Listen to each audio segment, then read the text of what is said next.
Trade घेतला इथं, ते कोणी ट्रेड घेतलाय.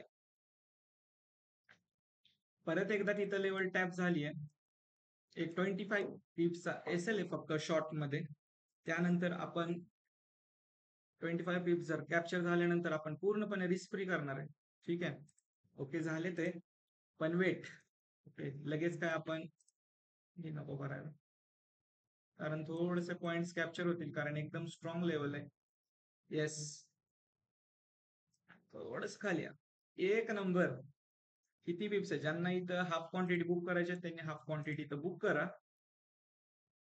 37 पिप्स रिस्क फ्री करा, बिंदास्त रिस्क फ्री करा, बिंदास्त इथं रिस्क फ्री करा. 40 पिप्स वर रिस्क फ्री करतोय आपण. एक नंबर, मस्त बसलेला आहे. 50 पिप्स कॅप्चर झाले ते. ज्यांना प्रॉफिट इथं बुक करायचं त्यांनी बिंदास बुक करू शकता. इथं ज्यांना 50 पिप्स बुक करायचे त्यांनी आता बुक करू शकता.